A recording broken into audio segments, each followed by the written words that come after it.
image. Une image passe et repasse dans ma tête depuis quelque temps, depuis longtemps sans doute. Celle de deux jeunes filles, longues, blondes, aux cheveux coupés très courts, et qui sont comme deux sœurs. L'une des deux, je crois savoir qui elle est, une étudiante de 2e cycle que j'aperçois de temps à autre à la fac. Elle s'appelle... Voilà que j'oublie son nom tout à coup. Quant à l'autre, je suis sûr de ne l'avoir jamais vue. Et cependant, l'image passe de nouveau dans ma tête, de ces deux filles l'une à côté de l'autre, avec leurs longues jambes et leurs courtes mèches dorées.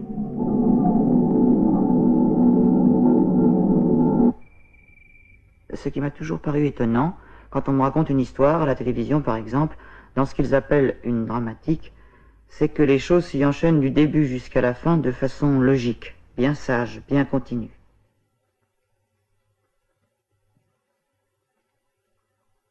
On sent qu'ils ont fait un effort là-bas, dans les studios, pour que tout soit bien en ordre, chaque événement à sa place exacte, lié par la loi rigoureuse des causes et des conséquences, avec ce qui précède comme avec ce qui suit. Et moi, pendant ce temps, je vois, une fois encore, ces deux jeunes filles qui passent, sans raison. Sans raison.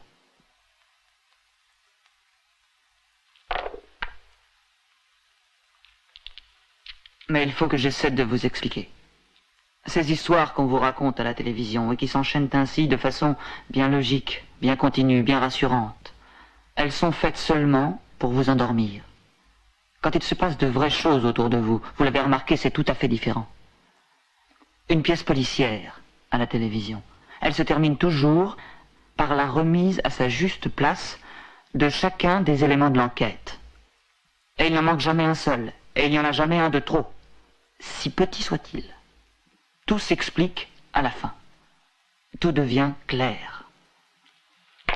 Et l'ensemble se transforme en un objet lisse et fermé, tout rond, comme une sorte d'œuf, incassable et transparent. On dirait de la conserve stérilisée, hygiénique et sans goût. L'histoire de France pour les enfants des écoles, quelque chose comme la mort. Parce que dans votre vie, ou même dans les journaux, quand vous lisez de vraies histoires criminelles ou passionnelles, ou les simples faits divers, ça ne se passe jamais comme ça. Il y a toujours des choses qui demeurent incompréhensibles, des personnages qui restent énigmatiques jusqu'au bout, des petits détails têtus qui ne vont pas avec le reste et qui détruisent toutes les belles constructions des policiers, des avocats, des psychologues. Alors, le plus souvent, on préfère les oublier, ces fragments qui ne collent pas. On fait semblant de ne pas les avoir bien vus.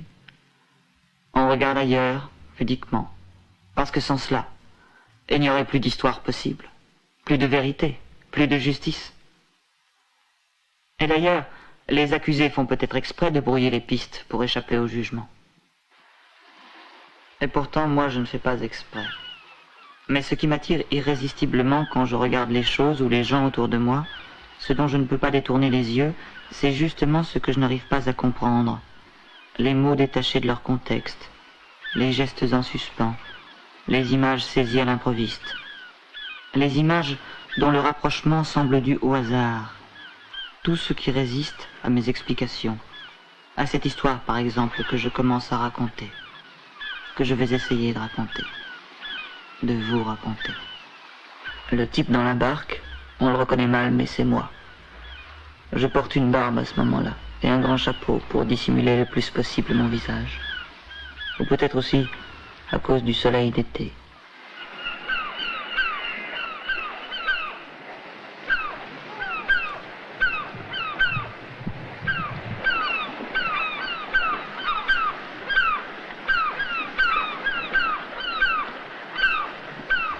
Le garçon, là, qui vient de débarquer du grand bateau à voile, c'est un des frères Cortet, le plus âgé des deux, bien qu'ils aient l'air d'être jumeaux, à la barbe près.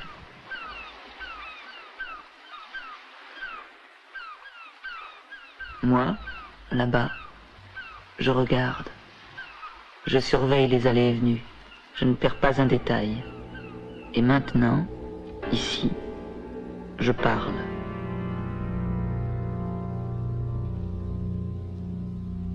Celui-là, je ne sais pas exactement ce qu'il fait. Il n'est pas de notre bande, naturellement. Ni un de nos parents, ni un professeur. Il rôde depuis quelque temps dans les parages, posté un peu partout comme un flic, un détective privé, ou comme un reporter de télévision qui attend son équipe caméra. Notre ville est double, comme la plupart des villes d'ici. Toujours cet homme plus âgé qui surveille, comme si c'était lui le narrateur, et non pas moi.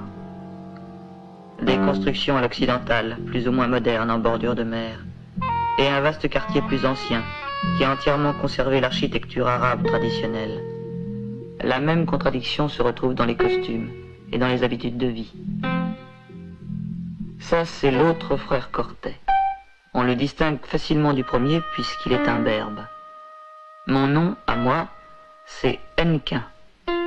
Mais tout le monde m'appelle N tout court, comme si c'était une initiale. De Nemo, par exemple, ou navigant, ou narrateur, ou Napoléon machin.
L'immeuble où j'habite donne directement sur la plage, et plus loin sur le port de pêche. C'est un bon poste d'observation. Et puis c'est commode à la belle saison, où l'on peut se baigner toute la journée. Mais la plage est dangereuse. Cette eau plate est sournoise sous ses airs lisses et sans rides, et il y a souvent des accidents. Nous y sommes habitués, et on n'y fait plus guère attention.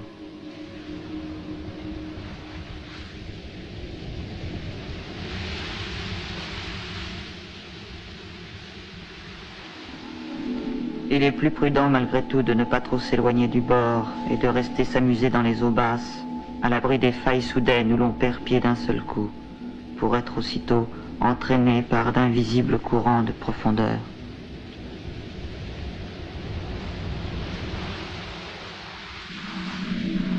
Ai-je dit qui était cette jeune fille? Pour le moment, en tout cas, son nom s'obstine à fuir ma mémoire. Mais je sais qu'elle est plus ou moins fiancée au second des frères Cortet, celui qui n'a pas de barbe.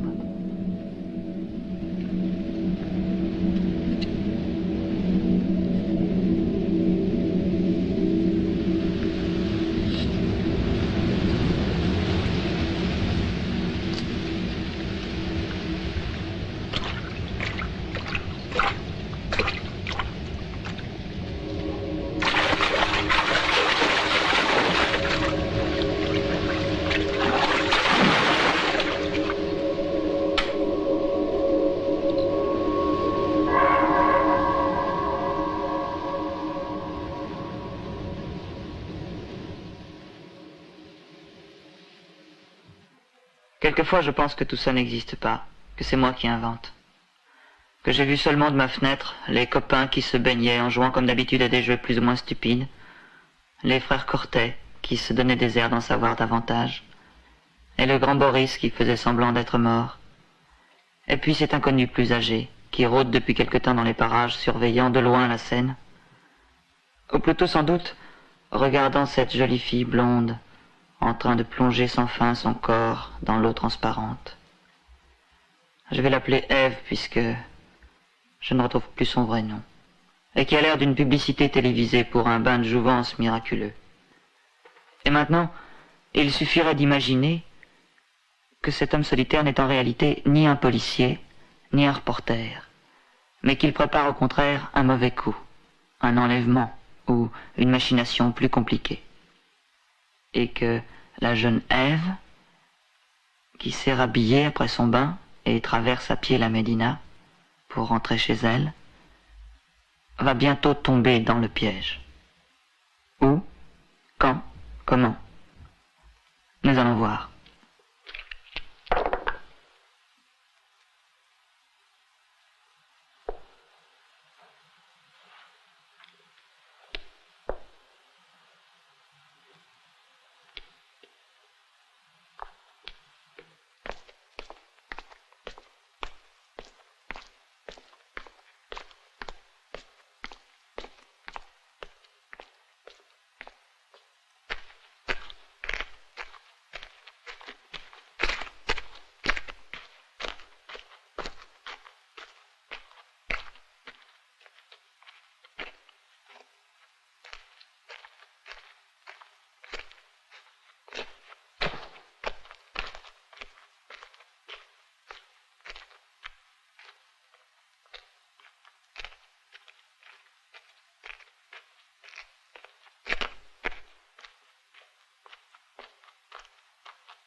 Lourde porte verrouillée, fenêtre trop haute et munie de fortes grilles.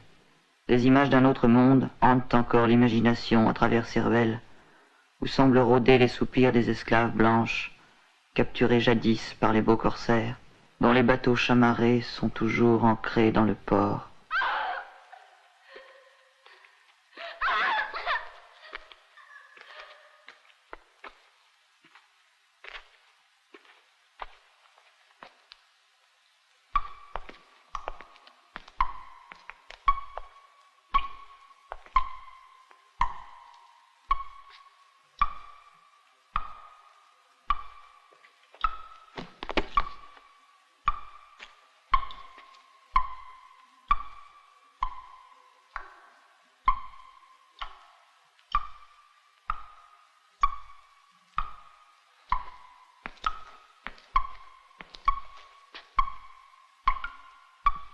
C'est ce petit tableau peut-être qui est le piège.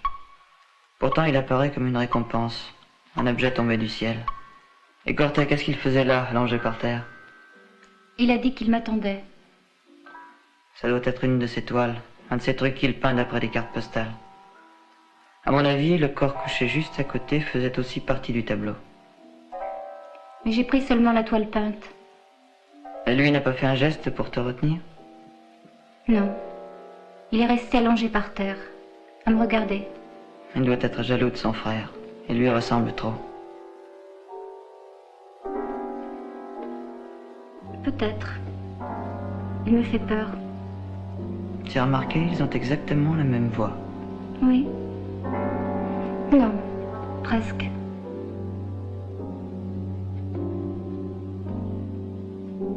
Donc le tableau serait une offrande du frère dédaigné pour attirer les faveurs de l'élu. Mais ce pourrait être aussi une sorte de marque ou de signe. Non pas un don ni une récompense, mais bien au contraire, le point de départ d'une enquête, d'une quête, d'une course au trésor, ou alors d'un simple jeu télévisé dont les premières étapes viennent de se dérouler déjà sous vos yeux. Ève a été entraînée dans les ruelles, elle a trouvé un tableau, elle l'a accroché au mur de sa chambre, mais les espions et les convoitises que l'objet suscite se sont déjà multipliés autour d'elle. Il lui faut maintenant faire preuve de vigilance et d'imagination si elle veut continuer à mener le jeu que nous suivons sur le petit écran. Chère spectatrice, vous qui partez en vacances ou qui restez chez vous, il y a peut-être un problème auquel vous n'avez pas pensé. Pourtant, vous l'avez déjà remarqué sans aucun doute, au bureau, au café, dans la rue, autour de vous, chez vous, sur vous-même, les objets disparaissent comme par enchantement.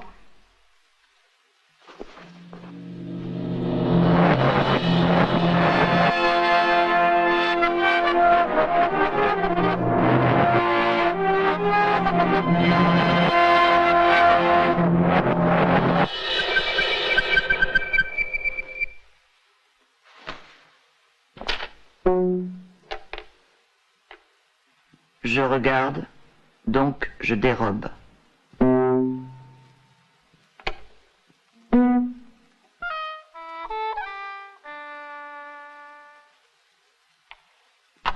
Tout est bon à prendre pour celui qui doit parler.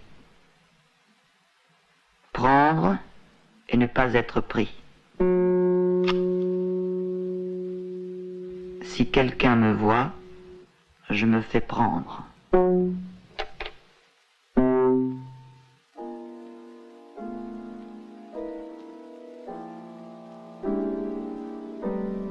Je vole sans qu'on me voie.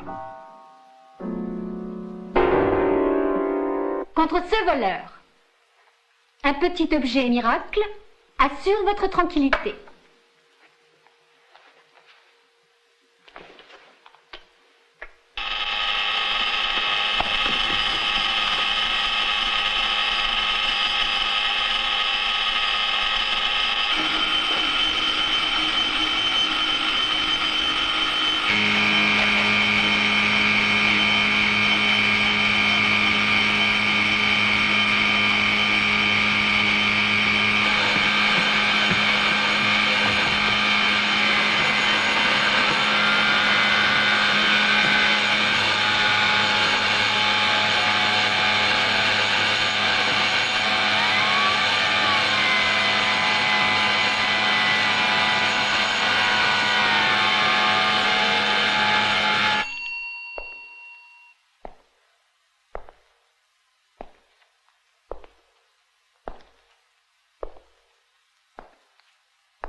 C'est ce jour-là que nous avons vu pour la première fois, au café de l'université que nous considérons plus ou moins comme notre domaine, interdit aux vieux, cet homme dont j'ai déjà parlé, qui tourne autour de nous depuis quelques jours, et qui a l'air d'un policier en civil, de la brigade des stupéfiants.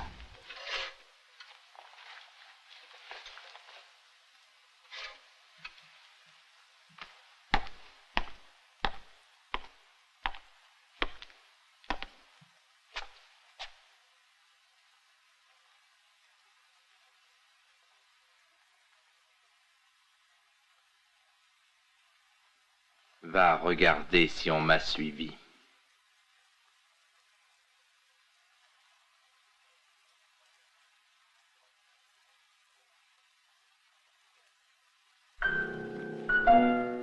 Je me souviens.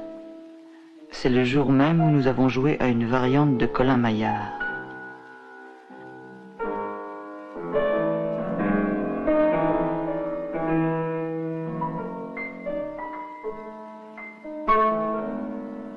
Larissa, Le plus jeune des frères Cortet doit reconnaître sa fiancée parmi toutes les filles du groupe.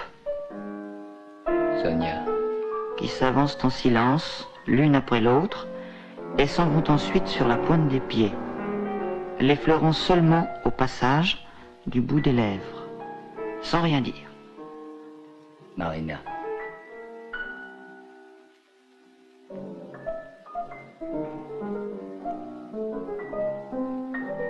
Vera.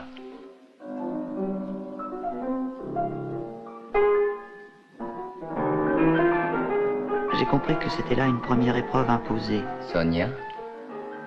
Non pas au garçon, mais à Ève elle-même, pour la possession du tableau. Marina.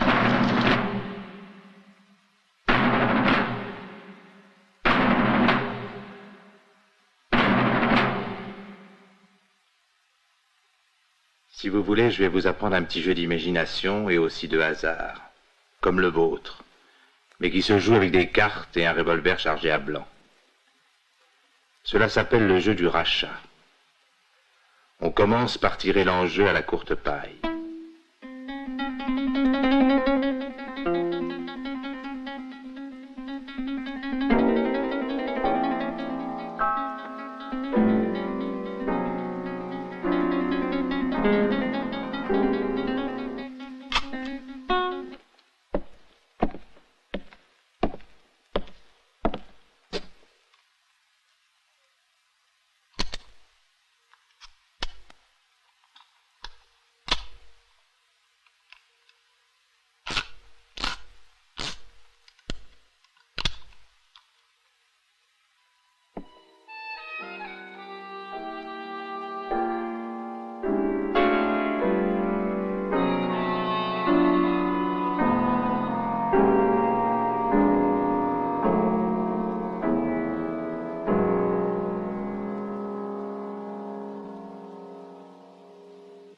C'était sans aucun doute la suite des épreuves subies par Ève dans cette course où elle était entraînée.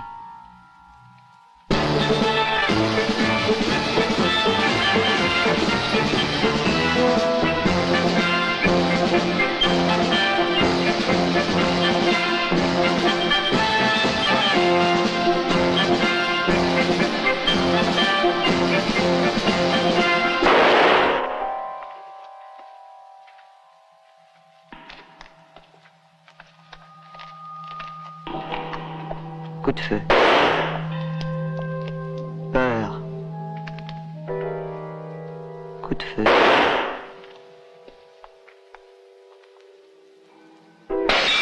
Miroir brisé.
Eau pure.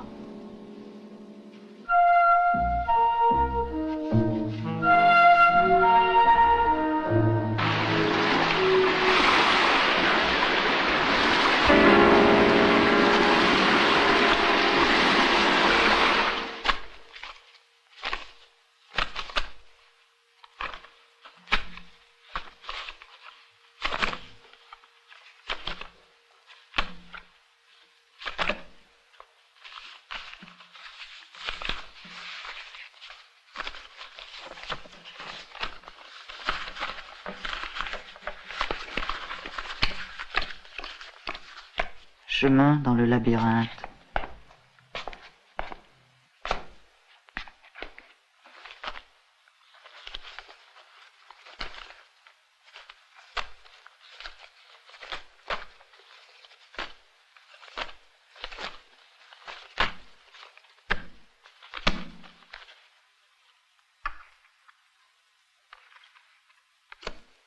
Prison.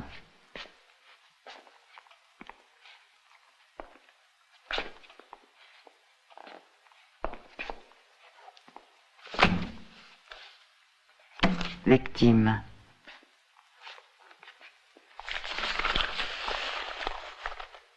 Coup de feu.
Ève, enlevée par les cavaliers cruels, languit dans son cachot, parmi les autres prisonnières du rêve.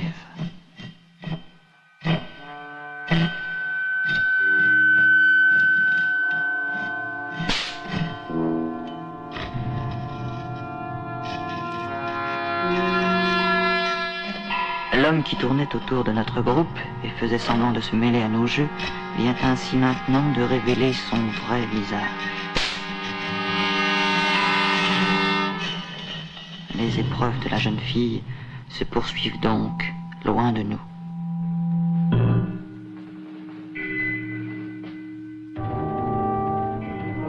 Au café, nous sommes aujourd'hui sans entrain. Si nous pouvions au moins découvrir en quel lieu on l'a enfermé, partir à sa reconquête et tuer le ravisseur.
De là-haut, en tout cas, on ne distingue rien.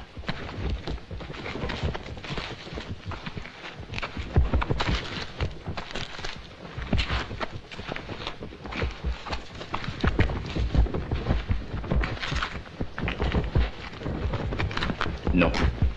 Elle n'est pas ici non plus. On s'est sûrement trompé d'endroit. Ou bien c'est eux qui l'ont emmené ailleurs.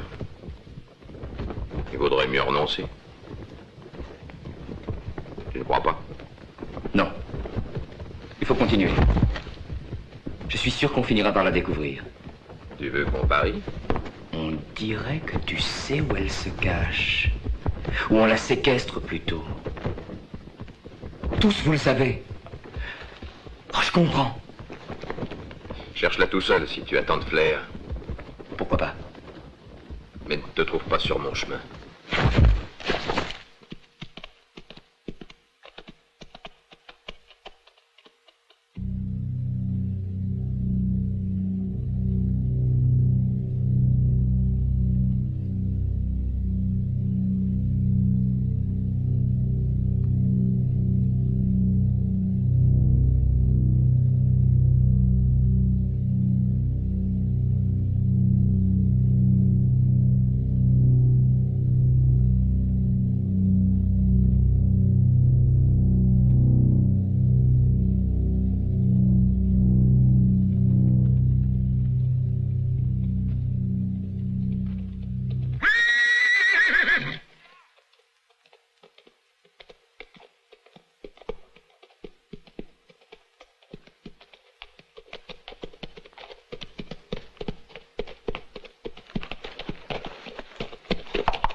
tu vas leur dire que je suis retourné en ville.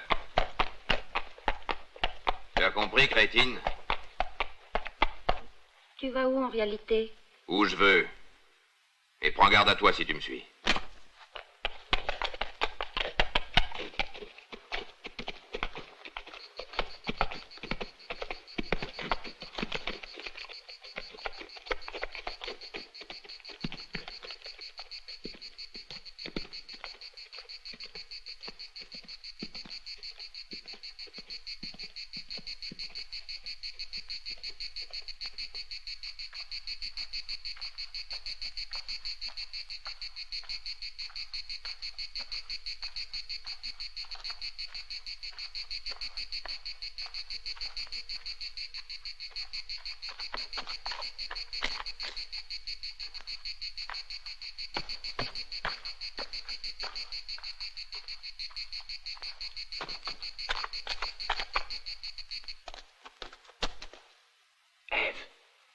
Écoute, et approche-toi.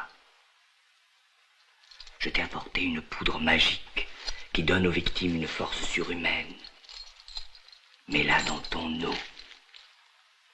Quand tu en auras bu une gorgée, tu briseras les barreaux de ta prison comme des brins de paille. Mais si quelqu'un qui te veut du mal y porte ses lèvres, tu le verras sur le champ, démasqué et abattu.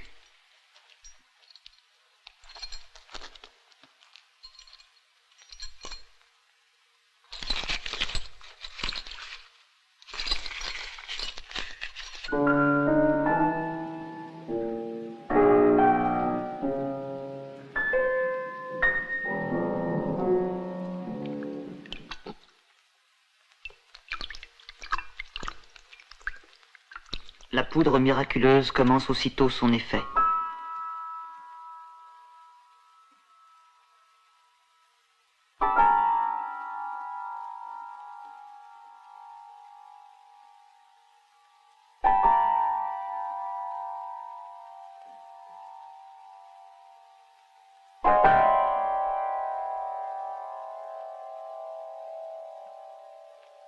Ève reçoit des forces nouvelles de l'usine à rêve.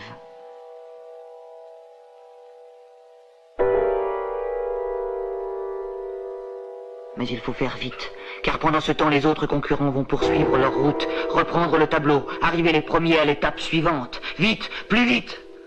Voici hélas que survient trop tôt Boris, le faux noyé.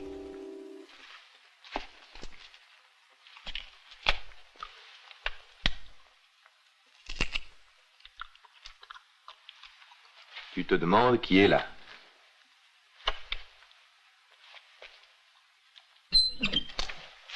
C'est moi. Je suis le premier à être parvenu jusqu'à ta prison. Après avoir traversé la mer et le feu. Alors, debout.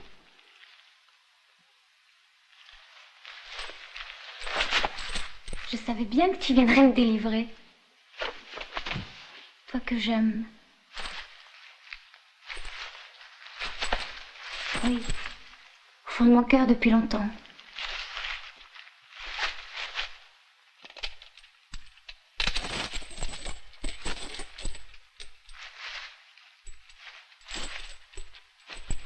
Tu peux être sûr de ma foi. En buvant mon eau, tu connaîtras mes pensées. Les plus secrètes.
Marche funèbre pour la mort de notre ami Boris.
Mais Ève n'a toujours pas reparu, ni au café, ni au cours de mathématiques.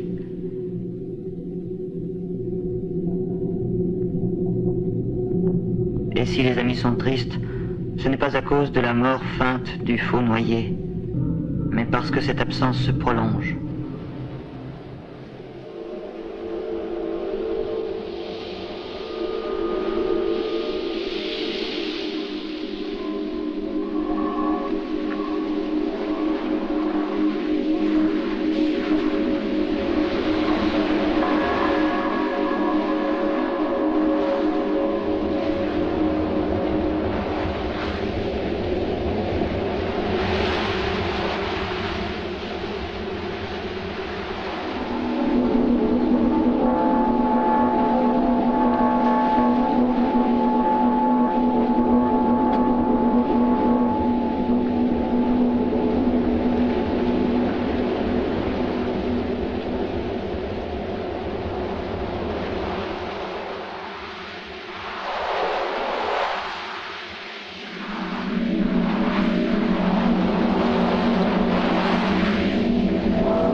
Dédoublement, double.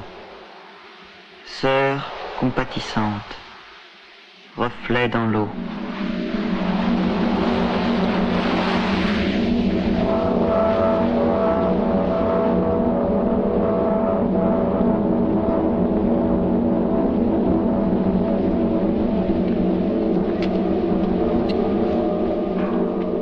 Voilà que les forces de nouveau reviennent. Ève, triomphalement, fait sa rentrée.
Mais il faut maintenant retrouver l'auteur du rapt.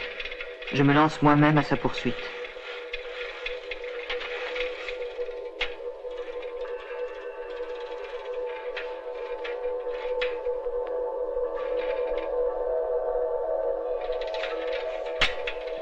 Narrateur voyeur, message, bicyclette. 2, 6, 5. Barque tirée au sec, étranger, message.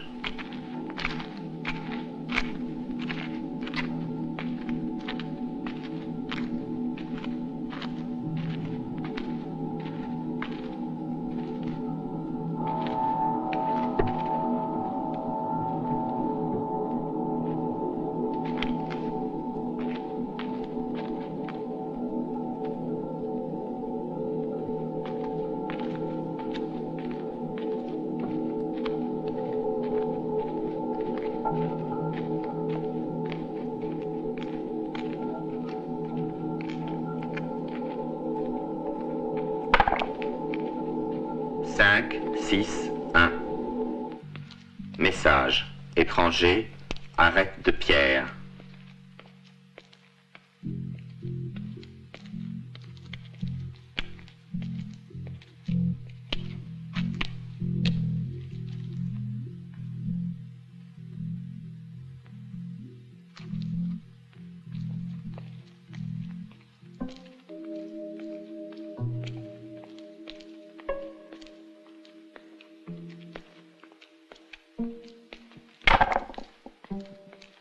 Six, 2, 3. Étranger. Barque tirée au sec. Bicyclette renversée. 4, 1, 6. Héroïne. Arête de pierre. Étranger.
l'inconnu a plongé dans l'eau du port et semble s'être volatilisé.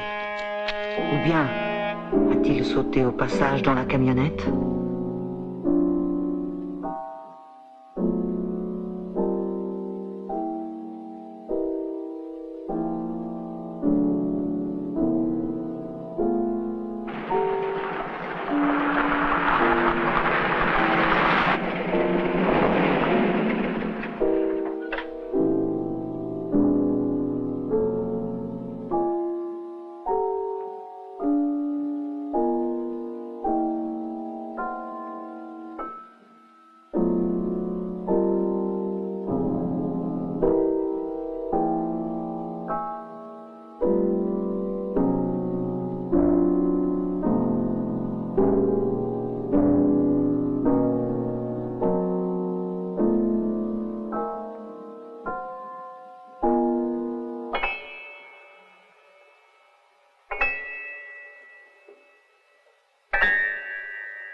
Héroïne, arrête de pierre, message. Ah, tu es là, toi. Oui, tu vois. Ils ont traversé le groupe des maisons et le marabout en direction de la plage.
Le récit semble s'être égaré.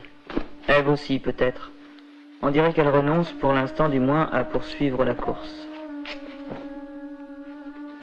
Et voilà qu'une joueuse rivale, qui jusque-là ne paraissait pas bien dangereuse, met ce même temps à profit pour marquer un point important, et menace à présent de distancer la favorite.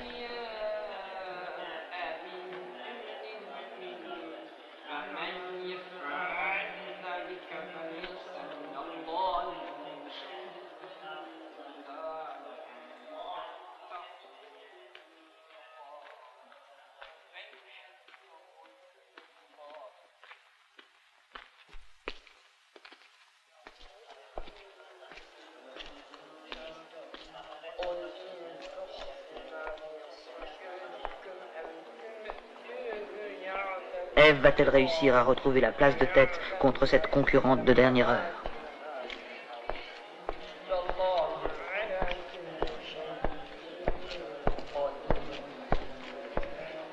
La voici en tout cas, sous l'apparence désinvolte d'une simple flâneuse en quête de souvenirs touristiques, qui reprend pied sur l'itinéraire prescrit, dont elle pensait à tort avoir perdu le fil, en même temps que la trace du meneur de jeu, après le plongeon de ce dernier dans l'eau trouble du port de pêche.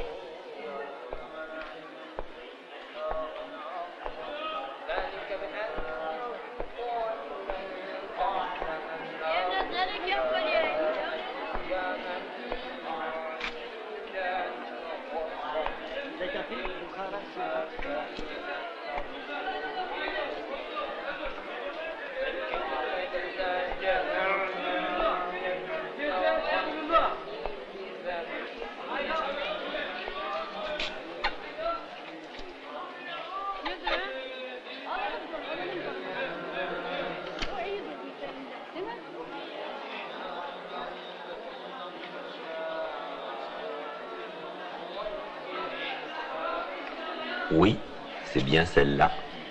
Vous êtes sur la bonne piste. Est ou ouest? Ouest, et toujours tout droit.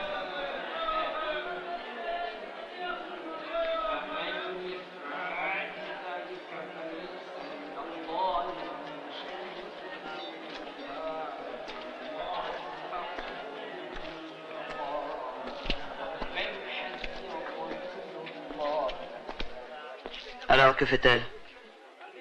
Cette fois, je crois qu'elle suit la bonne route. Tu t'es battu, paraît-il, avec Corté 2. Et Sonia, pendant ce temps-là, lui a volé le plan du parcours. Ah ah ah. Et pourquoi vous vous battiez? Je trouve qu'il triche. Il l'aide en dos s'il lui passe des renseignements. Ce n'est pas juste, puisqu'il avait le plan. Il espérait remplacer son frère dans le cœur de la belle, en jouant les sauveurs. Et maintenant? Bon...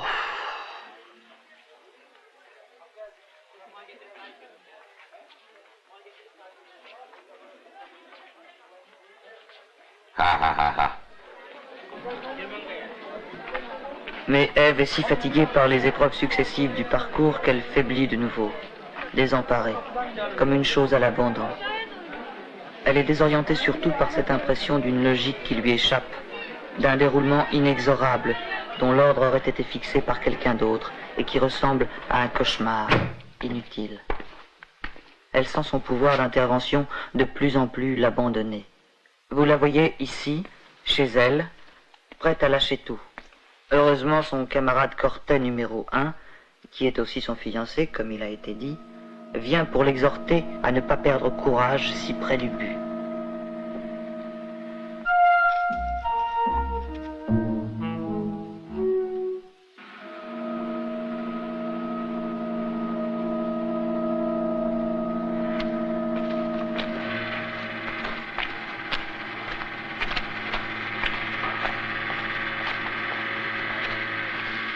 Je t'accompagne encore un peu, mais ensuite il faudra que je te laisse seul.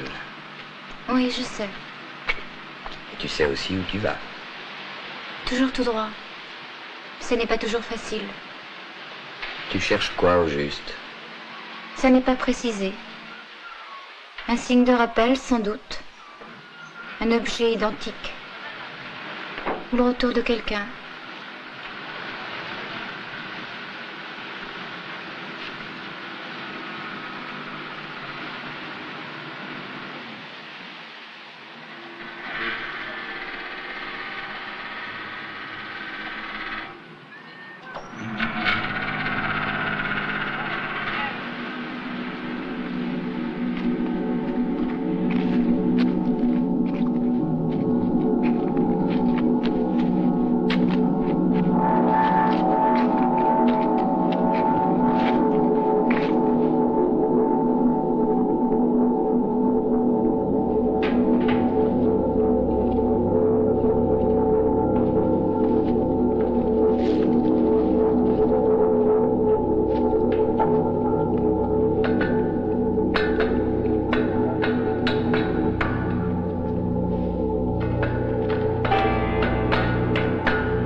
Tu es là? Je crois que je suis perdue. Mais non. Encore un peu de courage. Tu ne peux vraiment pas m'aider? Tu sais bien que c'est impossible. Ne t'en va pas. Pourquoi ne restes-tu pas avec moi? Parce que c'est interdit. Parce que c'est interdit par le règlement du jeu.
C'était ça la dernière épreuve? Oui. Retrouvez la carte postale. On ne dirait pas que c'est vraiment la même carte. C'est à peu de choses près. La lumière peut-être a un peu changé. Ça représente la maison dans la Médina où j'avais découvert le tableau. L'endroit n'a aucune importance. C'est le trajet qui compte, pas le but. Les jeux de la télévision sont toujours stupides. Une machine à laver. C'est plus dérisoire encore que je n'aurais cru.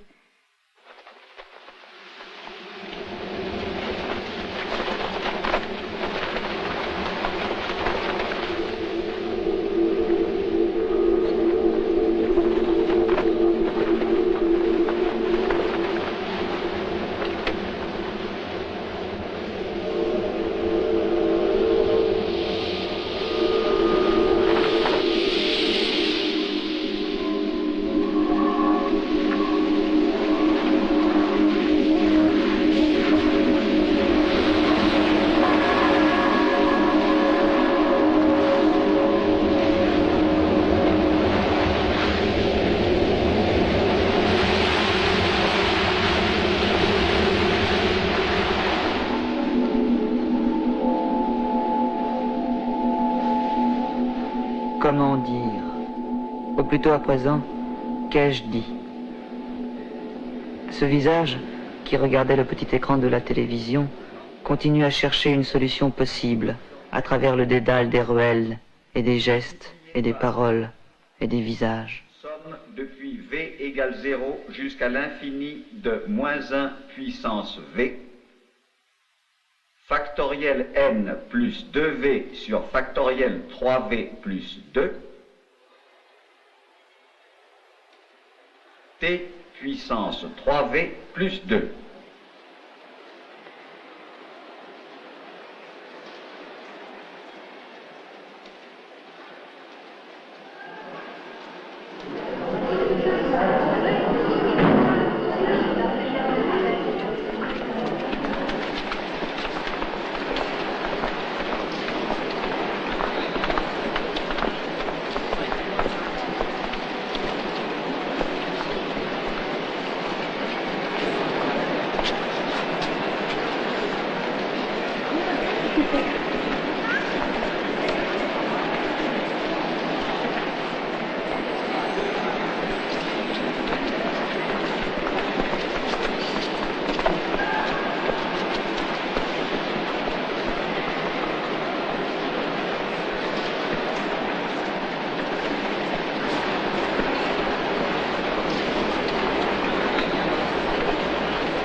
Mais déjà les visages se confondent et les mots se perdent.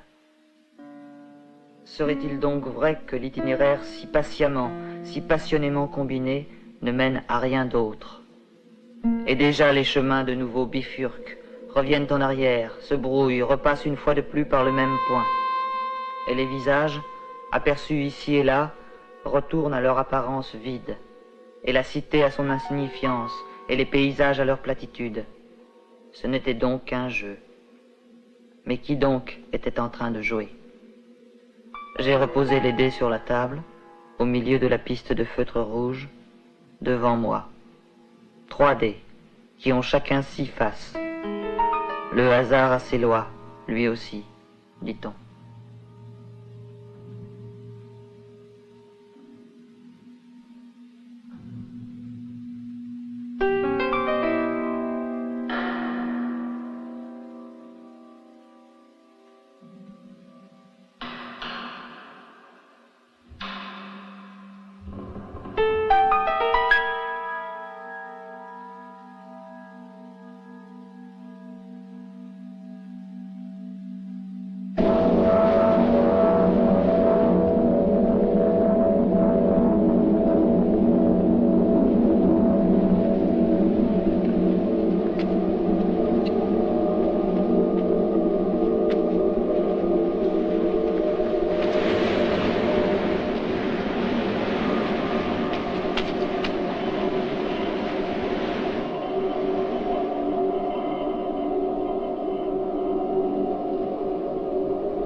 Chers téléspectateurs, Trice, vous qui allez sortir de chez vous, ou qui restez devant l'écran de votre poste, il y a peut-être une petite chose à laquelle vous n'avez pas pensé.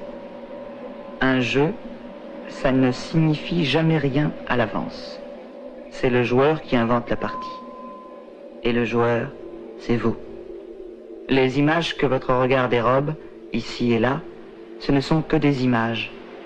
Elles n'ont pas de sens attaché à elles comme une nature indélébile. Elles n'ont pas d'autre sens que celui dont vous aurez fait vous-même le choix. L'ordre rassurant, l'ordre désespérant, c'est vous qui le faites, par paresse ou par peur.